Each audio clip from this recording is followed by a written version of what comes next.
A big shout out to our sponsors this week, PNI, Pure Nutritional International. The PNI brand is an all-inclusive brand of affordable nutritional products that can be used by all, regardless of age or physical ability.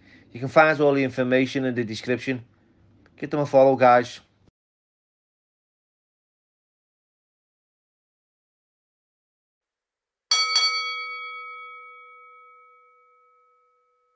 Hello everybody, welcome to the Billy Moore podcast, and today's guest is none other than Martin Murray. Martin, thank you for letting me come along and listen to your story. So could you tell the guys a little bit about yourself before we begin? Obviously I've had a bit of a past, but I'm recently retired from boxing. Been in the game, ended up quite old, to be honest with you. I felt old in my last fight. I was, 38, 39 this year, but only turned pro late because of the past I've had. But fought 5 world titles, been all over the world. Fought most people, to be honest. You like, big hard challenges, and come close a couple of times, but never got the decision. But just Didn't you have 4 opportunities at the world title? I have 5, mate. 5 opportunities. 5, yeah. But I think it's what I did before, really, that that kind of makes everything I did after that much better. Like, you know what I mean? So I never won that world title, but I completely changed my life in the process, and I've won like and winning compared to the life that I had. And I read about like your history prior to boxing. Yeah. I was you were in prison 4 times. Yeah. Once in a Cypriot prison. Yeah. So prisoners abroad, really. You were and you were on your toes on the run. Yeah. You won the ABAs. Tell us a little bit about growing up and how all that come about, prison and that. Well, as a kid growing up, I'd always been like a little bit cheeky and pushing boundaries. Just in my nature, like mischievous, and it's just what I was like. But I was never a bad lad, and I'd kind of there'd always been a pair of boxing gloves in our family, and we just always boxed. And then went to the gym at 10. First went to the gym when I was 7. Johnny Chizzy's there on the wall, bless him. He was, my first amateur coach, and he was dead passionate about getting kids off the street and trying to make them do something with their lives in boxing. And he just used to come round, he used to throw us on the back of his van, take us to the gym and drop us back off. And, that was kind of like 7, 8. And then I started going properly at 10 then. Yeah. My father, like my grandfather, he was a secretary at the club, and he used to come and pick me up.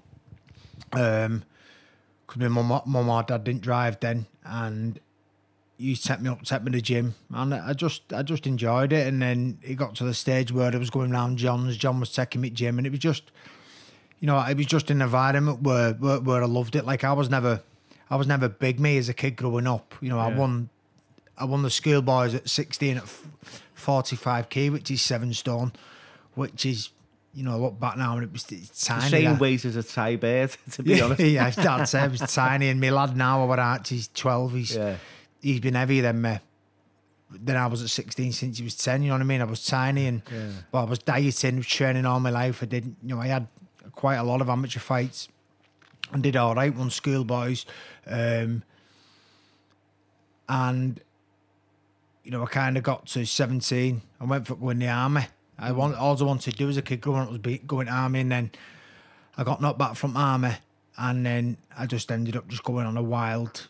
Why did he knock you back? Any reason? Was it? Maybe just a medical. So I didn't even get chance to do my physical test. Just my medical, and I had dry skin on my legs, dry skin. But I'm not sure now. I think my mum or me might have put down on the form that we filled in that I had eczema, and they did funny with skin conditions and stuff like that in the army. So they just said, go and get us a letter. We'll get you straight back in. We'll get you up boxing team. But it's like it's like my world had fell apart, and then I ended up just kind of not reliving my youth, but I was still young. But like when you're 13, 14, where all kids usually on park, Well, majority of kids having a drink and going out with their mates. I never did that. Yeah. So when I got to 17, that's when I really, kind of caught up with all that and just ended up drinking, taking drugs, going out, partying, fighting. And then obviously I was just spiraling out of control in my life. And, kind of one thing led on to another. And I felt like I was just chasing my tail and for years trying to get me back to boxing and doing things that I loved. It's like every young boy's dream, isn't it? Really, to be in the army. Yeah. See, I remember growing up, I was and that's what I wanted to do. I wanted to join the army, and I joined the cadets. Yeah. I was in the Royal Artillery cadets, and we enjoyed. All that was boxing, so I was quite physical. I was quite out there with everything. Yeah. And that's my kind of path went down, the wrong road as well. So it's just the similar, but yours was so you've been disheartened. That's all. Yeah, that's all it was really. Yeah. Like now I look back and I just think all I needed to do was get a letter and just go back time after. But at the time you don't think, and I just ended up kind of just getting into a party scene and I won't say knocking around with wrong people because a lot of the same people I'm still good friends with, but I was just I was just on self-destruct at one stage. After a few years of doing it, when I'd been in jail and got out and was trying to find my feet with things, and it won't happen. I was just on self-destruct, and I just felt like I kept falling back into the same routine, same thing, and it was just in jail, out, trying to settle my life out, and then training, getting into boxing, but then something from the past that come back up, catch me back in jail, and like I said, that was from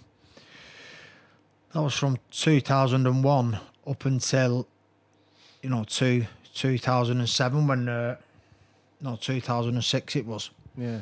So we had like 5 years, 6 years of just wild, Madness, really. Yeah, madness, yeah. So it's like, what was you getting put in prison for these? Was it always fighting or? No, just a few different things really. Because at the time when I first started taking drugs and drinking, because I'd boxed, like throughout my childhood, and people were expecting that I was going to do things as a senior, as a professional, maybe turn pro one day. When people found out that I was taking drugs, certain people, I felt embarrassed when I seen them. I was hiding it. Ashamed. I was, and so, but even though I felt ashamed and embarrassed, I still wanted to do it. So I was just having fun with it. I was just having a laugh with lads, and then the first time was we ended up in jail in Cyprus. We went on our first lads' holiday. Yeah. And what it was at the time, like my old best mate Steve Birch, he was flying around on England national team, and Craig Lyon, two of me good mates like back in the day, and Steve lived in a flat directly above me, and then I lived on the flat below. But it was like polar opposites. He was training, going out flying, everywhere fighting for England, and I was below him in the flat below, just partying 24/7. I mean, we were doing a lot. Like, it wasn't just on a weekend. Yeah. The days, everything just rolled into one. You know what I mean? It was mad, and it was just a big blur. And then Steve ended up going on holiday with his mum, June at the time, him and Craig, and they was going as a break, just for a break from me training. And then I just jumped on it. Last minute, and then ended up going over and just wrecking the holiday. I ended up buying drugs when I was over there. Got arrested, and at the time, like we'd all had a drink after a night out, and I was just out off my head, and all I remember is just disappearing. I still to this day don't know where I went. Like a blackout. But I was that off my head. I didn't have a clue what was happening, and I just disappeared, and then I come back. I mean, I vaguely remember some things that happened. Yeah. and it's all wrote down in my book. This like, but I just remember coming back. I was later and finding the hotel where we was, and as I got into the swimming pool, like all people who worked there, like they started looking at me dead funny. And bear in mind, like we didn't have mobile phones back then. It was like a good few years ago. We didn't have phones like people have got them these days. So there was no way of communicating with each other. And I'd just gone back there. I was later, and like I said, people were looking at me around the pool. And then I just remember June, like Steve's mum, just like coming over to me. She's a lovely woman, June. She's coming over to me looking dead worried. Like she went, Martin, I think you better go. They've raided them all for drugs. So then I just did run them from the hotel. I was on run for a few days, just ducking and diving here and there in Iron Apple it was. And after a few days, like, I remember I just phoned my mum, and I'll always regret. I'll never share the guilt away of what I put my mum and dad through when I was over there, because I didn't know how long I was looking at. And I remember having this conversation with my mum, and we were both crying, both heartbroken. I just thought, right, I need to go and have myself in. But I did look at maybe getting over to, you could get a boat to Lebanon and then going from Lebanon flying home. Just running away. Yeah, just running away and dealing with it when I got home. Yeah. But there was two things, like I'm not mates with him now, but the lad at the time, he'd been nicked, and I didn't want to obviously sell my mate out. But I couldn't find me when I got me little scooter. I give me passport to him, and I give me scooter in. Yeah, so they've got you. They got me passport, but like I said, I was out off my head. I didn't know where to put my scooter, so I couldn't. If I really wanted love, I reckon I could have got it, but I just thought I'm better just dealing with it. So just handed myself in, and just they've just nipped me there and took me into cells. What did he charge you with when you handed yourself in? Well, see, because you got all that fear and anxiety. There's nothing worse, especially in a foreign country. Yeah, I know what it's like. I've had that experience where, I've been inside, and the loneliest I've ever felt was sitting in a room with 80 people. Yeah, and no one could speak English. Yeah, and I felt different. But having that talk with your family prior to it, and preparing yourself and knowing, because I went into it in the unknown. I was bang, that's a minute. Yeah, you've got that moment where you can make that decision, you can run, you can get away, but you chose to hand yourself in. So, what was that experience like? It was mad. If I'm honest, like, not just that experience. But that period in my life, it just feels like, it just feels like it was a different person. Oh yeah, you know what I mean. I look back and I think, I can't believe I did some of the stuff that I did. Some of it was just a laugh. A lot of it, like, not a lot of it, but some of it was quite bad, and I'm embarrassed and ashamed about it. Like, and especially, like I said, put my mum and dad and family through turmoil. Like, but it was just a mad experience. Like, I got nicked and they took me in. So it wasn't like you, where you was load straight away. We was just in holding cells on our own. Yeah. So we had loads of time just to think about. That's even worse. Yeah, that's it. Yeah, there was no communication. Yeah. So we were just there, and we was getting told that we was looking at big jail, and like you'll know, it was the language barriers. It's hard, isn't it? Yeah.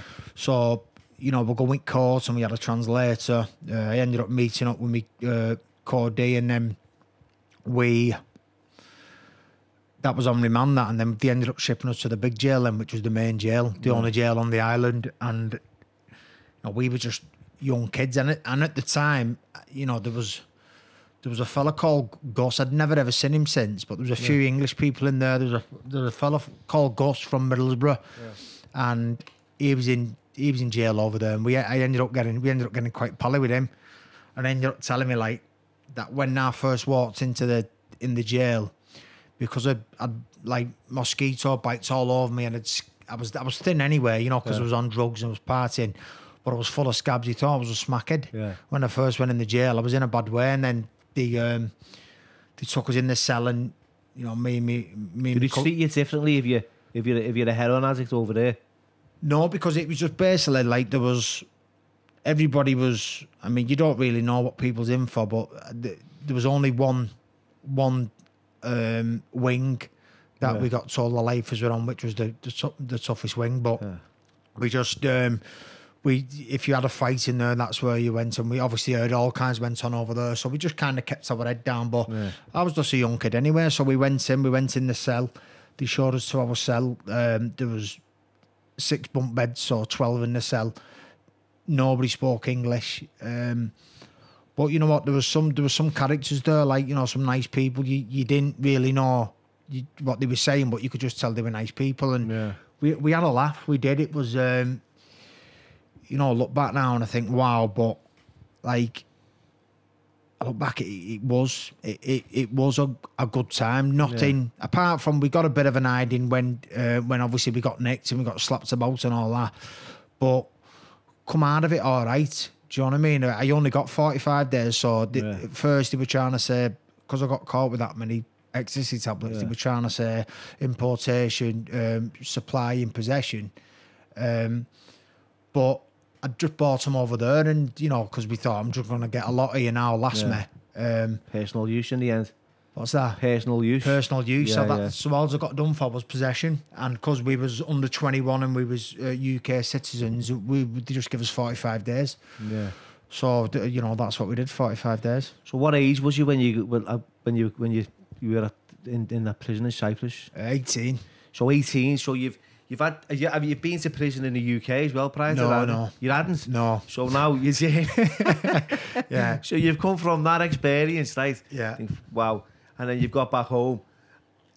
Where did your life go from there then? So didn't that scare you? I mean, no. Not that it does. It's prison isn't some, you know, a place for everyone, but some people kind of like experience it and it doesn't scare them, does it? No. I mean, I think everybody's different out there, but I think you'll know, like, this person that you only change when you want to. Yeah. When you truly want to change, that's when you'll change. And at that time, I didn't want to change. I'd come back. I looked at it like I'd had an extended holiday. To be honest, I come back. I'd been sunbathing all day. You know, I'd been out.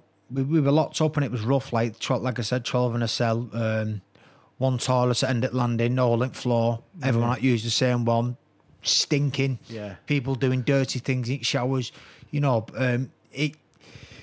it wasn't, you know, looking back, you think it was good, but because nothing like that happened to me, it didn't scare me in a way that I suppose it should have done. So I got back home and kind of, you know, picked up where I left off, really. Yeah. But this time, because I had a little bit of a reputation, because and I was still a kid at this point, but I had a bit of reputation. I kind of wore it with a badge of honour, and you know, so your ego's involved as well, innit? That's it, yeah. And then as time went on, obviously my ego got a bit bigger, and I've never been like an horrible person. I've just done some stupid stuff, but then I ended up taking, you know, the drug taking to the next level, and, you know, there was a couple of times I was out of it, like really out of it, and then on this one time, I'd woke up to find out that I'd done a street robbery. Yeah. Obviously just off me. I didn't know what I didn't need the money, didn't need anything. Stupidity, just stupidity. Didn't, honestly, mate, to this day I've just not got a clue why I did it. And again, the guilt of that I'll never be able to share. But had to deal with that, and then ended up getting 3 years. 3 years in the UK. Yeah, so I went in a Young Offenders Institute. Yeah. So I went straight to Lanky Farms, and then from there I was Fawn Cross, and then they kicked me out of Fawn Cross, and then I went to Forest Bank, Inley, and then managed finishing off in Fawn Cross. But I did 15 months and got out. Yeah, so you've done out on my tag. You've done a few rounds of the LYPs there, haven't you? Yeah. You know what I mean? Yeah. And they're hard work as well, you know what I mean? Yeah, the you know, Scousers and Manx as well, especially in Inley and that. Yeah, that's it. Yeah, I mean, you know what? You're in the middle, aren't you? So. Yeah, that's it. You kind of been like with my career though. Do you know what I mean? It's like I've always had top sport from St Helens, but Manx and Scousers get behind their own. They don't usually kind of like go with the other, do they? Like, you know what I mean? But it's kind of worked all right for me because I've been in middle. You know what I mean? Not associated with either really. But like I've trained. Having said that, all boxing mates, the kids are going up as coaches. I've got loads of scouts boxing mates because that's what was our area, was Merseyside and Cheshire. So you know, and then we won that, and then we'd fight in the northwest against the Manx, and you know, it was on from there. But was that the area? Yeah. We done that when we were kids. But then obviously it was wild in YPs, like just loads of testosterone, and you know, there was literally just mad fights over nothing. You know, literally you couldn't even say nothing, and then somebody was fronting you or something like. It was just wild. It was, and there was loads of fights. But you know what? Met some top lads I'm still very good friends with now, and we had a laugh. You know, we did it. And again, you know, I got that sentence to come out on my tag, and then I'd kind of, where I said to you earlier, where I'd always hid it and embarrassed about taking drugs and stuff like that. I think I went in that sentence about 8.5 stone, and then I come out then over. I come out 11.5 stone. Yeah. So I'd put like 3 stone of muscle on. So I went like in a boy and come out a man. So then from then on, like I kind of did have more of a chip on my shoulder then, more of a point to prove, and I was kind of fighting for, you know, respect of myself, and reputation, reputation of others really. So then we just ended up getting into loads of stupid fights. Ended up cutting my tag off. So you're a bit of an unruly. Just couldn't be controlled. And like I said, you know, because I didn't want to settle down, and I didn't want to go on, and I didn't know then that I was going to go on and achieve what I did. But I was convinced I was going to die by 30 at that stage. I was thinking something's got to give. Something has got to give. And I went, cut my tag off, and then Johnny Chiz, he ended up dying in me sentence later in 2005 in Walton, and it was an hard time, and my mother did as well, my mum's mum. So that was an hard sentence. But then like Johnny wouldn't let me in the gym because I was going out fighting. He said I was giving his club a bad reputation. Yeah.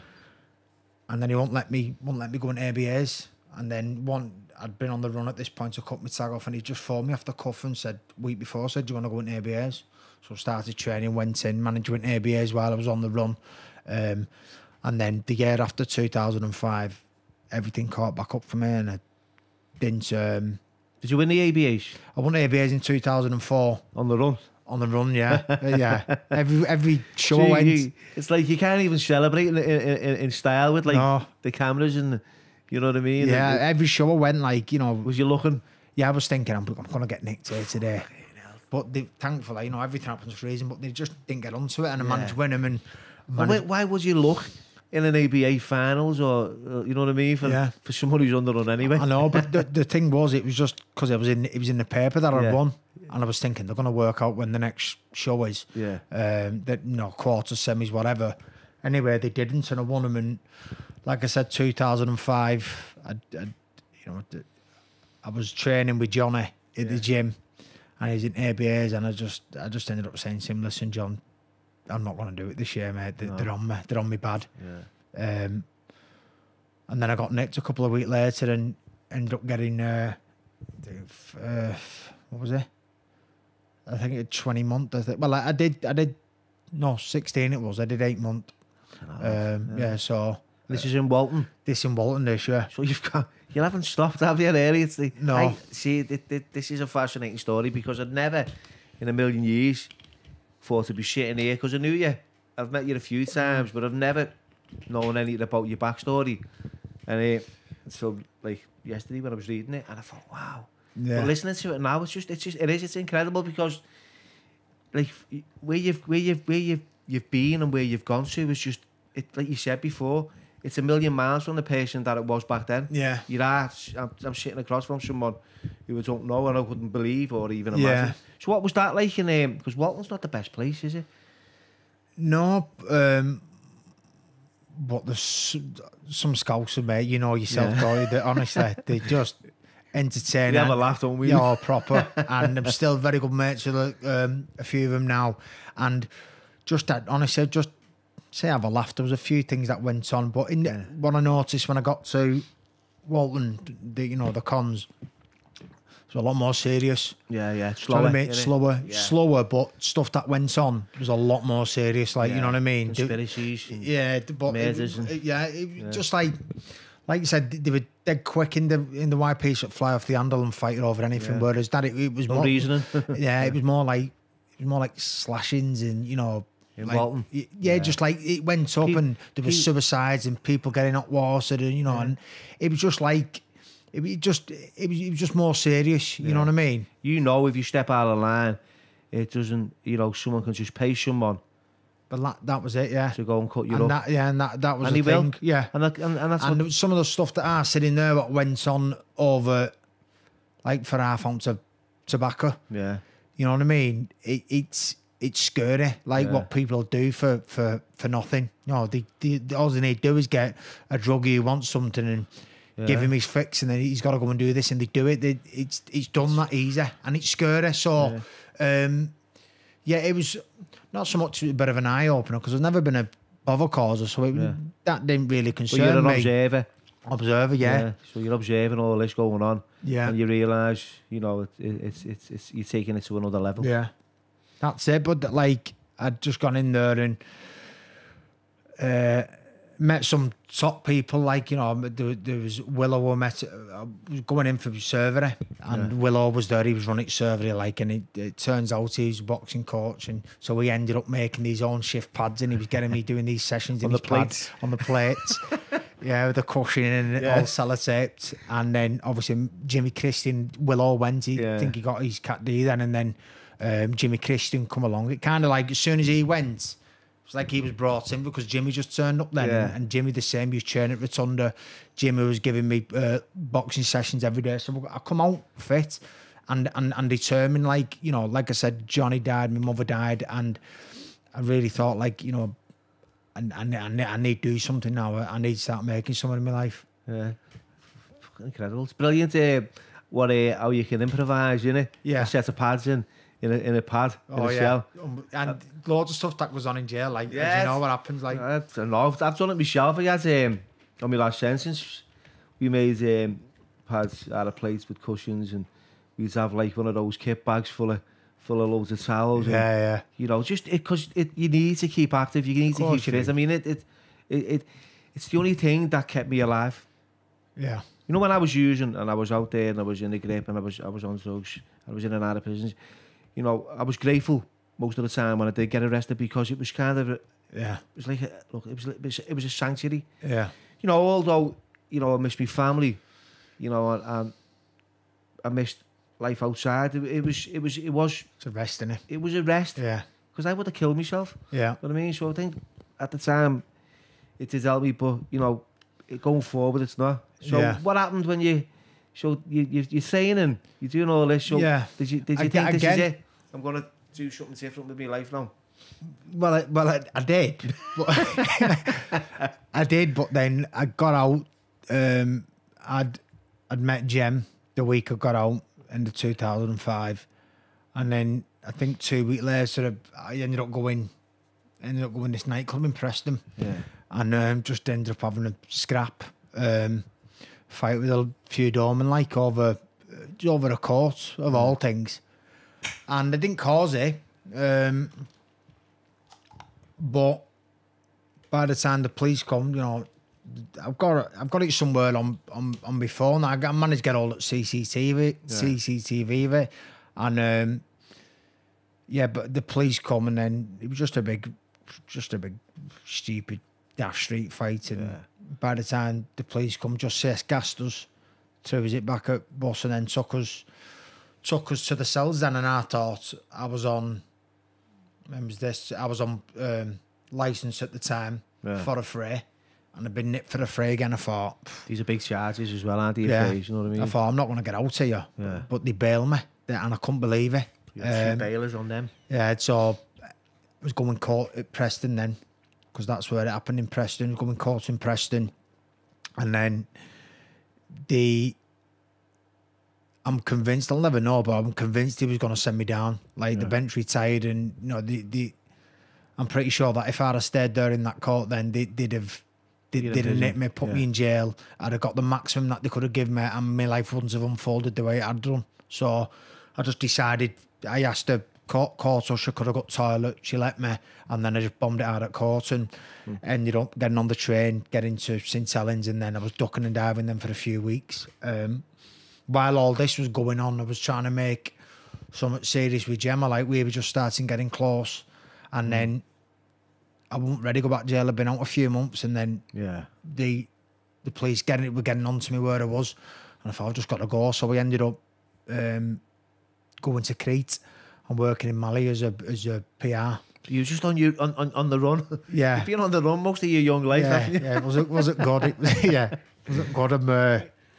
Yeah, there was some mad times, and then over there was crazy. It was mad. I was on the phone to Gemma just once a week and just talking, because I knew someone was there with Gem, and she knew it as well, and I needed to keep that going. But at the same time, I wasn't ready to come home and do. You realised that you had a lot to lose. Yeah, I realised that I had a lot, and then obviously stayed there for 12 weeks, and then I ended up having to go. I'll leave there there was so much shade again. It goes on about it in my book, but I won this boxing fight over there, fought at beach and won this boxing fight, but then I was getting set up again, and I was ready to come home at that point, so I ended up coming home, got nicked, and by the time I'd been away, they my co-accused, they dealt with him, and they just give him 2 months. Yeah. But then when it come to my turn, when I got nicked, when I got home, they took me course. They wanted to deal with it, couldn't find the CCTV, so they just said, we can only give you what we've given him. Give me 60 days, did 30, and that was the wake-up call that I needed. So that was that was kind of like a little bit of a divine intervention there, isn't it? Yeah. Like something's happened for a reason. Yeah, definitely. Yeah. So everything happens for a reason. You've wanted to change your life. You've met someone. Yeah. You've got a lot to lose. You're fed up of being on the run. Yeah. And you get a squeeze here in court, 60 days. You've done 3 years, 20 months, 45 days. You've done all this in the past. So sometimes the little ones are the longest time. Yeah, that's it. You know what? That 30 days lasted forever because I was so positive and convinced I was going to do something. Yeah. So I got out. How old was you when you got out of this 30 day? Just before I was 24. Yeah. So this is where you wanted to start building a career. Yeah. So obviously started making things, trying to make things work with Jem. And then, like I said, Johnny Chiz died 2005. So come out, I went to John Lyon, who had a, St Helens legend. Brilliant. ABA champion. 7 times. Yeah, 8 times. 8 times. Yeah. I remember him at a show in Kirby. Yeah. I boxed on a show in Kirby Bush, and he was there presenting all the trophies. He was like he still is a legend. Surprised he never went pro. No, well, I've spoken to him about this, and he's very realistic about what the pro game's like, and especially someone small like him back then, and he had a good solid job.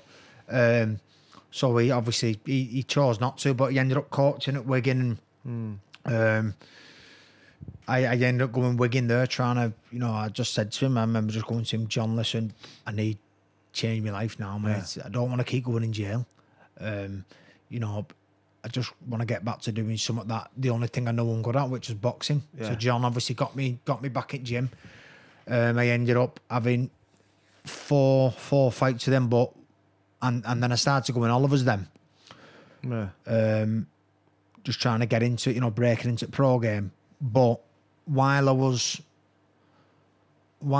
in with John training, they was gonna. I had a case from 2003 or 2004, I think it was, that was pending, and they was gonna try and deal with it when I was in Preston. And usually when you go, that usually get, you get concurrent, or I thought they were just gonna add it on, or even if it was consec, at least it was done then. But they never. So I got out, started training, and then this case come back, and all it was just a stolen car in Liverpool. Yeah, mad story with that. But I ended up in this stolen car from Liverpool, and yeah, the police wanted me for it. Yeah. So then I ended up going to Liverpool magistrates, and I seen the judge there, and I just said to him, like, I said, listen, I'm trying to change my life here. I said, I've just started back boxing, and you know, I just need a chance. I do need a chance. I know I've got a passport. Just give me a chance here. I'm really, really trying to do something with my life here. So instead, it was looking like I was going to jail, but instead he banned me from driving. He gave me a 2 grand fine, give me a 3-month tag, and give me 200 hours community service instead. But I could deal with that. Like, I could train in between, and obviously I didn't discipline then, isn't it? But I didn't have a plan on doing anything like that again, so I could deal with it as long as I went back in jail. I could still train. So yeah, I ended up doing the community service, and then just when I went pro at Oliver's, I ended up breaching my community service because it was interfering with training at Oliver's. Yeah, and I did the same. I did the same with the judge in St Helens. I just said, listen, the community service stopping me training, just give me a chance. He gave me a conditional discharge for 2 years and said, if it ever happens to you, if you're ever back in these courts in 2 years, you go to jail for a long time. Never been back court since. And that's it. You know, that's it. Never. Your whole life has changed. So yeah, you've this, like, it is like it's an incredible story. Like, it just goes to show that doesn't matter what your past is. Like, you can change the. Of course, you should never let your past determine your future. No. And you've proved that. So going forward now, so what was your training and you're getting in shape for your first professional fight and stuff like that? Yeah, I remember John Lane taking, you know. Was John taking you to pro fights and that? Was he involved in that? There's been a few of my fights, John, but I remember him because he used to have, I think he used to take Dolphy Price up sparring Jamie Moore. Yeah. Oliver's years ago before I'd even thought about it. And I'd obviously seen Oliver and Jamie work, and they both had a like top reputation. So I remember John telling me, like, getting me ready. Listen, when you go there, it's hard. It is hard. And I remember Jamie and I used to have butterflies. I was thinking, it's going to be graft this, and it was. And the sparring was hard. But I didn't drive at the time. And there was an old school fella off the estate, Teddy Noonan. He died a few years ago. He was an absolute legend, and he used to set me up. So he used to set me up. Richard Jones used to set me up at start. He was working hard at John Lane's gym with him. Richard and Damien Jones. Richard used to set me up because he was mates with Steve Wood, who ended up managing me, and Steve Wood had Jamie at Oliver's, and that was the connection there. So it took me up a few times then, because I was training all the time then every day. Teddy used to set me up, and he used to pick me up from my mum's, lived at my mum's then, set me training, just wait outside in his car for a few hours, and then just take me home, and he, you know, I'd give him some petty money, and he did that for a while till I passed my test. But training, the training was hard, obviously. You know, it's different from ABAs and that. Yeah, I mean, it's different because obviously, even though it's the same sport, there's loads of little things you've got to do differently, you know, like slowing your feet down and pacing yourself more, and it becomes more of a business then. So that was when, like, as a kid, as an amateur, I just enjoyed boxing, and then I got on the funding with England and started getting a few quid, but messed that up. But even still then, I still didn't think it was a business. I was happy to get a few quid, and then when I went with John, I was kind of like fighting for redemption, really, type thing, like, you know. Yeah, definitely. And then when I got into like the professional game, that's when it was about like, this is it now, you know. I just got serious with Jem, and this is your livelihood now, isn't it? This is my livelihood. You know, a few months later, end of 2007, I had my first fight in September 2007, just before I was 25. And then a few months later, Jem was pregnant then with our arch. So, like you said, it's your livelihood then. Yeah. So it becomes more of a business, and, you know, it was just about me really just focusing, knuckling down and providing for my family. And, you know, I've kind of had, I always had that mentality throughout my career, because it's just been a job for me, really, you know, way providing for my family. So I was really, I look back at, you know, I don't think I don't think I was really quite good trained with back in there, because I was just on a mission really. I just wanted to get in the gym, said me hellos, bang, I was then training, give it everything. Who were your heroes, you know, like growing up or Boxers? Yeah, as boxers. Was it Nigel Benn. Yeah, was my, that era, Nigel Benn, Collins, Eubank.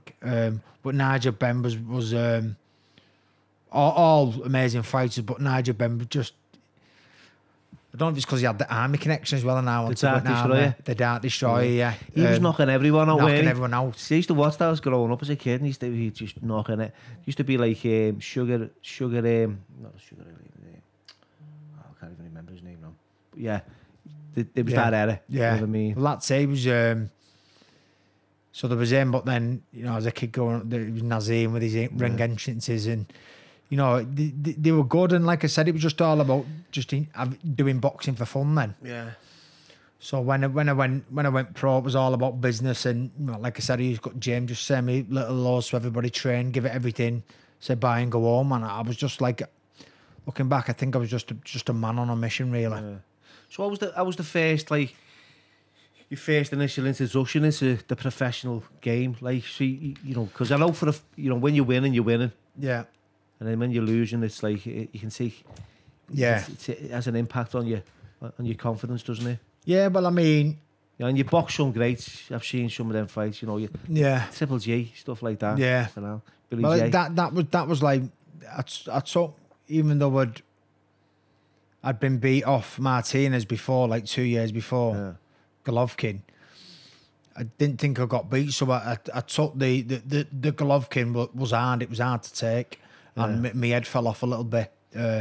Looking back, it was like I was depressed, but I didn't know I was depressed. Yeah, I remember kind of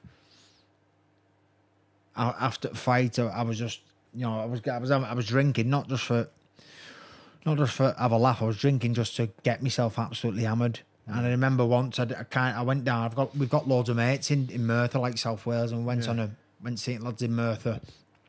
I was only meant to be there for a night, and then ended up staying a couple of nights going Manchester. And I'd never done that, never done it. Like since being with Jem, my head fell off, and then I remember coming home and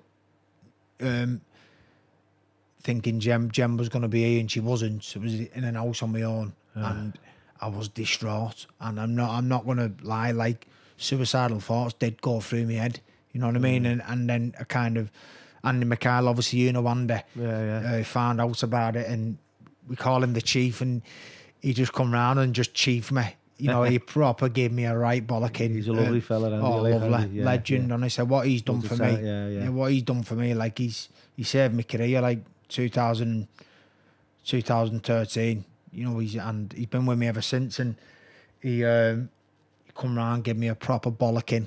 I mean, like, it's nice, Andy. And then it was like, wow, yeah. Proper hit me with some home truths, some realizations, and then it did it like a light bulb just come on, and it was like, wow. And then it was only when I was out of it then did I realise how bad I was. Do you think? Here's a question for you, right? Going along them lines, do you think if someone was going to babysit your feelings, right, and enable you to carry on feeling the way you did, or like the likes of Andy coming and telling you what how you it need. is, you need someone to use. I believe that you need someone to go, look, this is how it is, mate. We're here, we're blessed with a few short decades. Enjoy it. Because you're going to sit there, get up, get out, get active, change your way of thinking. And I know some people, I know it can be tough. Some people go, it's a touchy subject, isn't it? It is a touchy subject, because you're talking mental health, aren't you? You're talking depression. Right, it's such a, I mean, everybody's different, but do you have to be? It's got to be, hasn't it? But I don't believe in kind of giving people sympathy's good if it's in the right way. If it's needed, I think feeling sorry for somebody when they're in that type of situation, I know personally, I don't think it's any good. No. Every time I've been in trouble, you can play the victim then, can't you? Well, there you go. Yeah, because there's loads of times, I'm speaking from experience, I would have played to those, I've took advantage of someone's like good nature. Yeah. And I've just sat in the misery and oh, woe be me. And it was only when someone empowered me and said, look, Bill, Yeah. right, we're going to shut shop. We're going to detach from you. And when I found my whale getting really, really small and no one was really taking any notice, then I had to climb out of that rut and make that change. Yeah. And that's that's what you need. Good, solid friends. That's it. And like I was saying then, like when my mum were proper close. Me and my mum, like she's like my best mate, and like I knew I put her through a lot, like growing up. The situation she was in, but not once did you feel sorry for me. Not once, you know what I mean? Yeah. She didn't, and she was just basically just said that. Listen, I'll always love you, but you've done this now. You've got to face it. Yeah. And I think I look back, that was so good for me to build my character and for my outlook on life. And they're real mums with tough backgrounds. That's it, and it's what you need. You know, I think like you said, I think if give someone an inch to take a mile, then I think if. I mean, I don't know how, I'd like to think that I wouldn't, but I think if I'd have been shown a little bit of sympathy there, maybe I would have thought, I'd give me more the green light to do it more. But like it is a touchy subject. But then there's a thin line between how you deliver, like a message to someone, or how you approach it. Yeah. If I'm ever in the situation, and I have been in the situation a few times where I've give it out, and I'll give it out like that. I had someone ring me the other day, and he's going on about how he feels, and it's like a pattern that's been going on for years with him. Yeah. And I've said, look, mate, why does he keep doing it? Yeah. People have showed you the way out. People have offered you guidance and support. Oh, I don't know, and sometimes I think, well, I feel like I'm on the receiving end of me when I was in that situation, because I was like, I didn't know there was a way out. I didn't know how to get out of it. It was only when people just left me to it, to be fair. You know what I mean? I mean, since Helen's got an high suicide rate, and there's been people over the years who I've known who's done it, and I just would not think that they'd do it. I wouldn't, and honestly, and if only I'd have knew. And are these people that don't shout about it? Yeah, just, honestly, one in particular, Billy, and obviously I don't want to say his name, but you just would not think he'd do it. Yeah.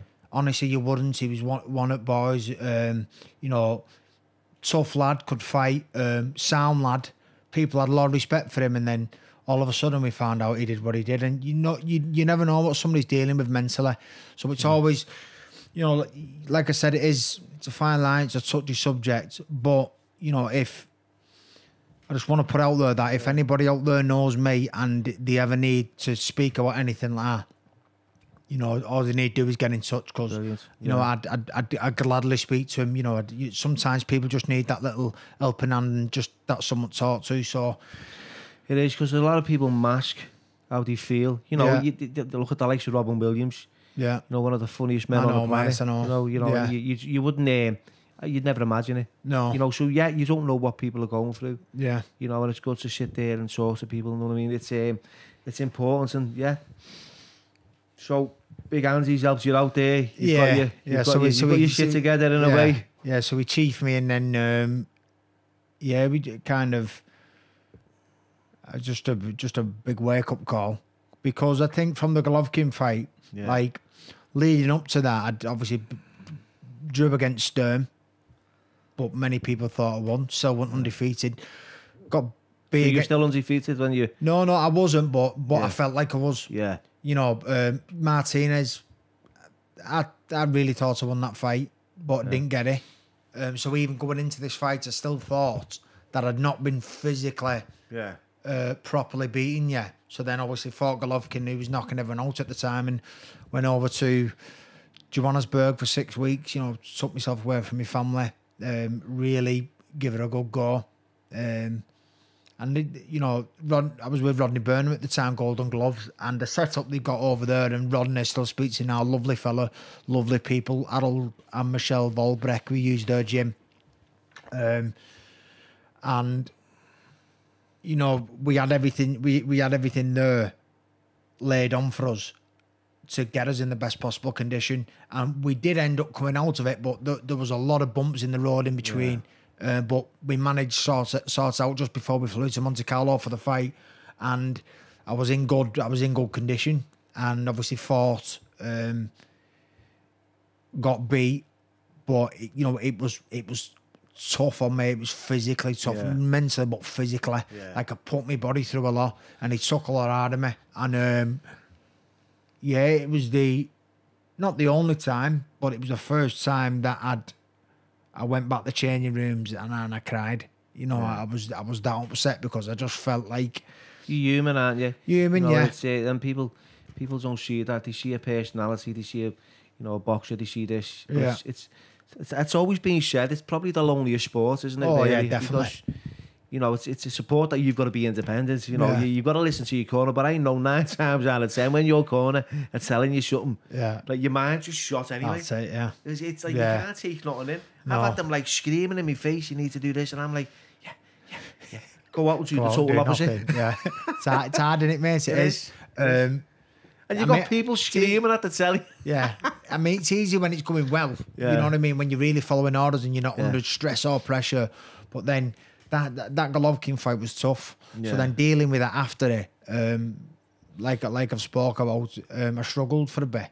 But then managed to sort it out, and we just kind of went on from there. Then, like, it was. But pound for pound, he is incredible, isn't he? Oh God, yeah. Especially then. I mean, Alvarez, they were close fights, weren't they? Yeah, I thought Golovkin won the second, Yeah, he did, yeah. but I thought Canelo won the second. Golovkin won the first. I thought Golovkin won the first. I thought Canelo won the second. But yeah, they were hard fights, which do take a lot out of you. And it's not really the fights that take a lot out of you, it's the training camps. Yeah. And especially going to my last fight. I felt physically old. I did. When I was in there, it was the first time on the training camp where I'd really felt it. Like, How old's Billy Joe Saunders? I think he's 31. I think. So he's got like a good 7 years on. Yeah. Got a good 7 years on. Which him. I look back. That was when I went over and fought Martinez. I'd have loved the fight then, or at least be in that condition that I was when I fought Martinez. But I physically couldn't do it. The training camp was hard. Did you think going into this fight with Billy Joe, was you confident of like winning, or was you a bit ambivalent? No, I was confident, mate. Honestly, my mindset compared to how I felt. Yeah. Everything was just falling into place. Apart from the training camp, because my shoulder and my back went, and I was taking long rests in between. But the everything just felt right about it. My weight, I'd been 12 stone all week, so I didn't have to put my body through a lot. I just had pure rest, was doing like loads of stretching, yoga, little skip here and there, but I was ready for it. And that's something that Jem said to me as well. And when I decided to call it a day, we had a chat with Jem, and she was just like a sports. So we fought fights, and I was well up for it on my way over to the venue and that. And she just said to me, look how you felt in the fight compared to how you was speaking before you went in, and it was like two different fighters. Yeah. And then I thought the week or two after the fight, when I started, my face settled down, I started feeling all right. I was thinking, before I announced retirement, I was thinking, what, I might just have one more. Do you know what I mean? There's always one more. Yeah, that's it. I might just have one more, because I know there's a big fight up there for me in America. Yeah. And that would have still been there. And I just thought, I might just have one more. Do you think you will have one more? No. And that's why I put out there, Billy, that I'm retired. I won't. I'm still nursing a few injuries, but I feel great, mate. Honestly, I do it. And like, a lot of people struggle when they come out of boxing. They struggle with it, and I can kind of understand why they struggle. But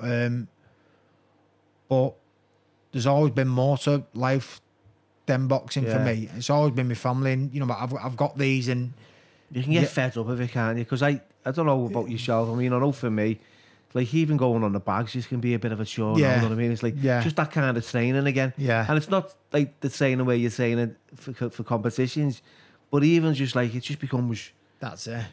constant, Monotonous, done it, and yeah. I do enjoy like keeping fit and keeping on top of things, especially at an age that I'm at. You know what I mean? you got to, haven't you? Yeah. I train every day. Like I trained this morning, me and Jim in here. But like I couldn't physically put my body through it again. No. And I don't want to. You know what? I've come out with it with my health, which is the most important thing. I've come out on my terms, and you know I didn't get that world title, but I'd like to think that I come out with respect. Really, when I turned pro, all I wanted to do was, you know, because I turned pro later, I was just like I want to go everywhere and fight anybody. Yeah. And you know I did, and I give him some good fights as well. It's not like I got wins and fought and got Not a beaten. journeyman, I say. That's what I mean. And I turned up for the big fights, and you know I give them all some good fights, and. You nearly, that's what they did say. Oh, he's a nearly man. He was nearly there. How did that make you feel though? You're like, oh. You know what? Like, especially that say, many you can times. say it was the nearly man, but I was there. I just didn't get the decision, and that it's how you look at it. Like, you know what I mean? It's exactly, it's not like I'll like retire now and thinking years to come. Oh God, I wish I got a world title. No, I wish you would. Yeah. I'm, Do you know what? I'm not asked. I'm so thankful for my life now that I don't need to worry about what's gone in the past. You know what I mean? I'm just thinking, like, I'm just picturing these years of your younger youth and that, right? To when you're in the ring fighting for fucking world titles, man. Yeah. Like that is just totally mind blowing, isn't it? Yeah, it's like, mad. It is. And when you think about it, you know, you were talking to me about like you're involved in scripts and that now, aren't you? Writing like about a movie, and stuff like that. How's that? Because that is a movie. Oh, a few people said that. Like, I just obviously, you know, Paul Zannon wrote me book, like my autobiography, and he did Jamie Moore's. He'd done a few. I got speaking with Paul, and we was like, first he's got to speak to you to see if there's a story, and then he's like, "There's a story here." So he wrote it, and then I think it got released in 2018. I think, and then, and then from like. I went into this podcast in a BBC Live Stories. It was that went out nationally, and this woman who I'm now like really good friends with. She I know I've been speaking to her today and speaking to her every day.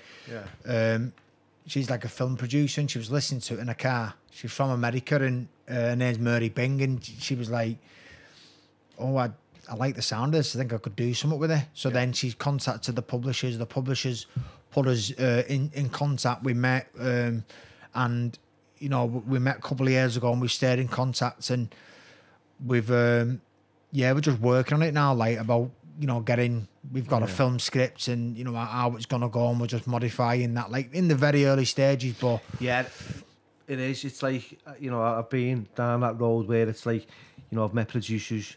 And then producers have got to start looking for you know, for investors. And investors have got to start looking for directors, and you know, and then it's actors, and then it's locations. It's a long way off. It is. It's once you've got a good script though, then that's when you can go to the festivals and start touting it. Yeah. You know what I mean? And yours, that's you know, it reminds me of I said this to you earlier on, you know, the fighter with the Shane Airy was in there. Yeah, that's right. There was a good few actors in that, wasn't there? Yeah, it was Mark Wahlberg and Christian Bale. Christian Bale, yeah. Because Christian Bale was Ward's brother, wasn't he? Yeah, that's right. And he'd fought like Leonard and everyone, hadn't he? Yeah. So it was played a belting part in that, didn't he? Yeah, he did. But yeah, so I don't know, but like, you know, it's I think the most important thing, like from my book and from anybody who knows me, and you know, especially knows me from back in the day in the past, and for the film, you know, when it does come out, or if it ever does come out, I'm pretty sure it will. But the most important thing that I really want to try and get across to people, Bill, is that shouldn't let your past determine your future. Yeah. And if you really want to change, mate, you can.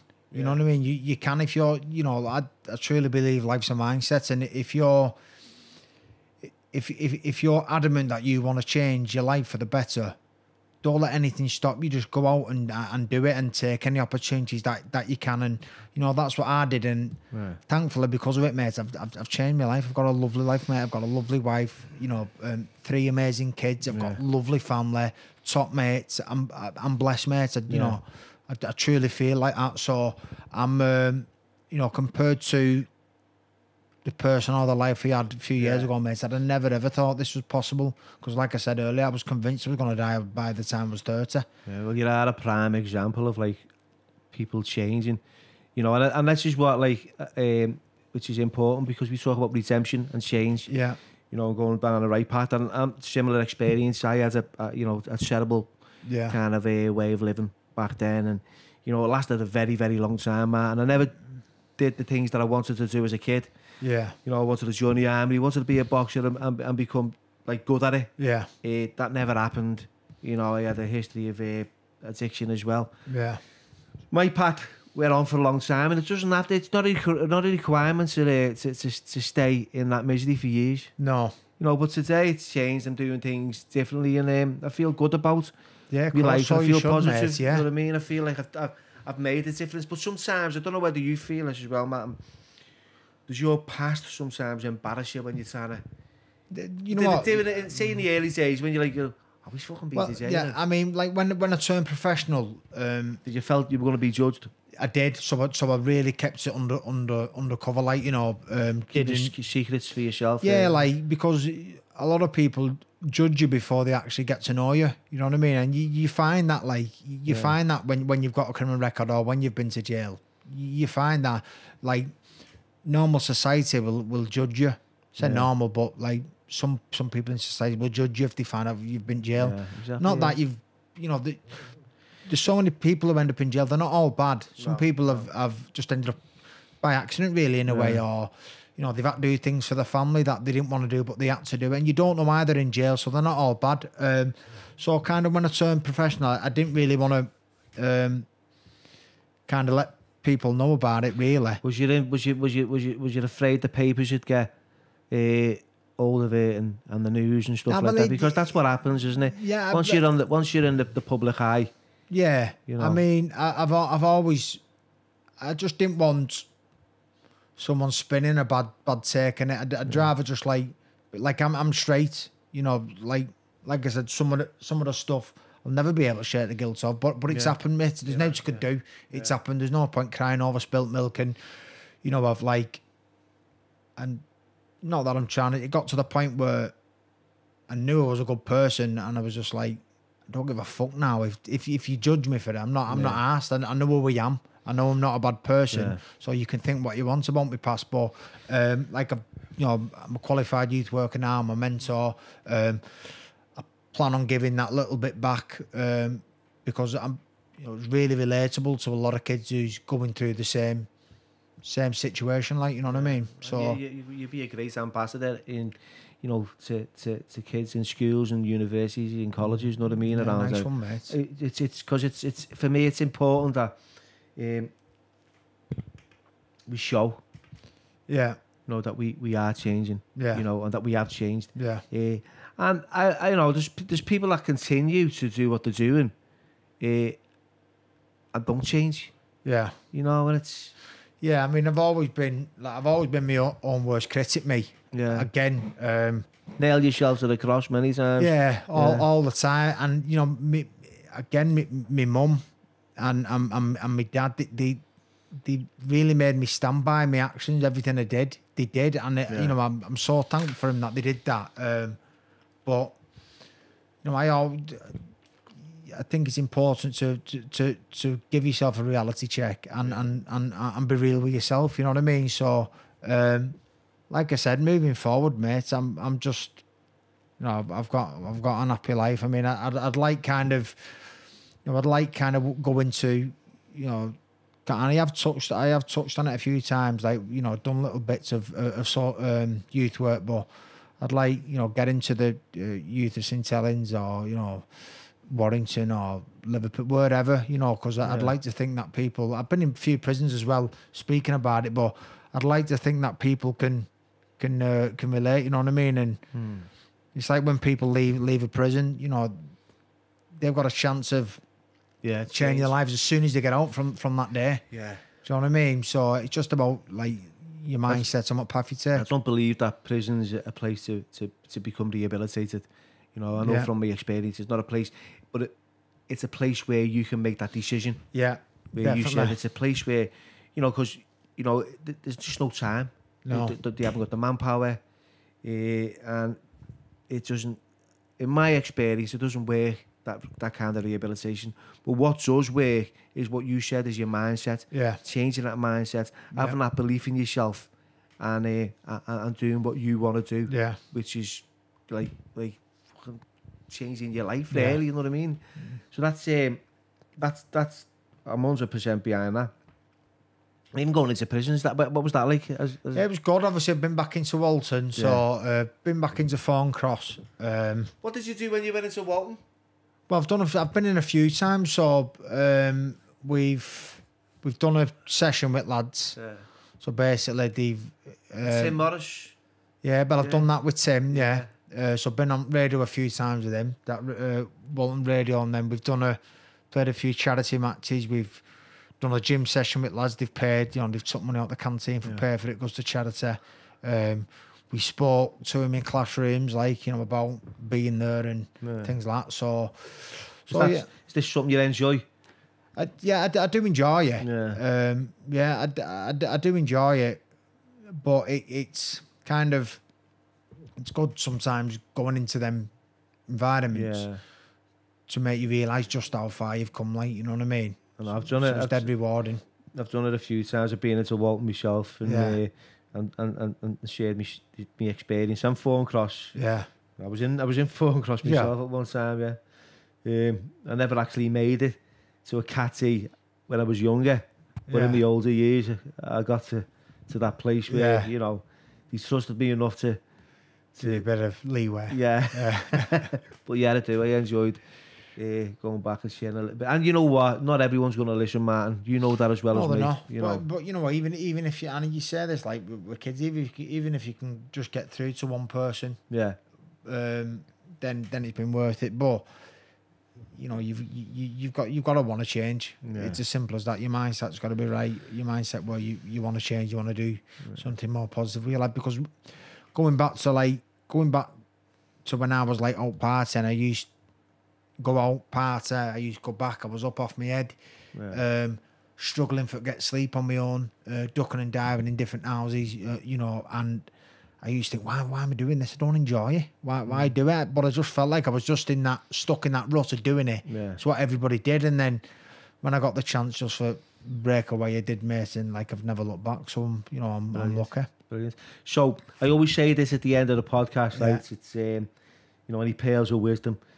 and you've got, you know, you've shared like quite a lot, to be honest. But what would you say, right, to a younger Martin Murray coming through those doors? So you show yourself as a younger you, because it's a difficult one, isn't it? It's hard, you know. And if I'm ever at a boxing show and somebody comes over and says, you know, with a kid, what advice would you give to him? And it's hard because obviously you think standard, you just got to work hard, and life's about working hard. In any walk of life, you work hard, something good will happen majority of times. But my advice I give is just listen to the people that love you. Yeah. Honestly, I like that. Yeah. Just listen to the people that love you. You know, the people that you that truly want the best for you. You know, because I look back and I didn't listen to Johnny Chiz when I should have done. Yeah. Do you know what I mean? I didn't listen to my mum and dad when I should have done. I didn't listen to my father when I should have done. I didn't. Yeah. I was too busy caught up with lads having a laugh, and they kind of want to do the same thing. Yeah. And I didn't. And it would, you know, I wish I'd have just listened to the people that love me a bit more. And thank you with that. I'll leave it at that. Nice one, man. Nice one, Bill. Thanks, mate. Really enjoyed it.